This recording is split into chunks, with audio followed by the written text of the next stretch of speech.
રોમ રોમ ગૌબા ને કસરી તો મિત્રો આવી ગયા ફરીથી તમારા માટે નવો વ્લોગ. તો મિત્રો કાલના વ્લોગમાં તમે જોયું કે અમે મંદિરે ફાઇનલી પહોંચી ગયા હતા અને આ છે ગોગા બાપાનું જૂનું મંદિર. તો મિત્રો આ છે ગોગા બાપાનું નવું મંદિર. કેવું મંદિર છે તમે કોમેન્ટ ની અંદર જણાવજો. જય ગોગા બાપા અવશ્ય લખજો. અને આ છે હરેશભાઈ નું ખેતરનો માહોલ પણ બહુ સારો હતો. તો મિત્રો ફાઇનલી આજે આવી ગયા હતા અમે ખેતરની અંદર એમ આવ્યા હતા અમે કે આજ માતાજીના મંદિરે ટાઈસો ફિટ કરવાની હતી. લાઇટની કોઈ વ્યવસ્થા નથી એટલે લાઇટનો વાયર અહીંથી લાંબો કરવાનો છે.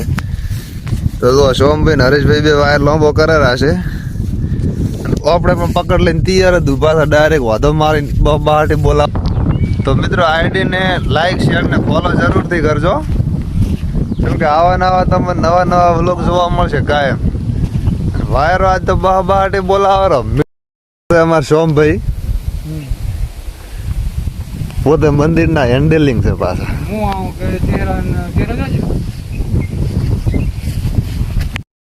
તમને એક ભાઈને બતાવું હમણાં તમે જો ખાલી એ આપણા ટીમના મેન ચિયા માણસ છે. તમે કીધો ચિયા ભાઈ છે અરે ભૂખડી બારસ ભાઈ માં ખાવાનું નહીં માયક શું હતી એ ભૂખડી બારસ ખાવાનું નહીં આયક શું હતી કઈ નહીં મળવાનું કરટાળું શું કહો છો આમ ભાઈ ખાઓ ગા પતંગ સકાવા રાખજો એવું એમ કપાઈ ગયું. ફાઇનલી ચા આવી ગઈ છે. મામલો મેદાને સડ્યો છે એટલે હવે ચા તો પીવી જ પડશે. અને ચેડે આવે ભૂખડી બારસ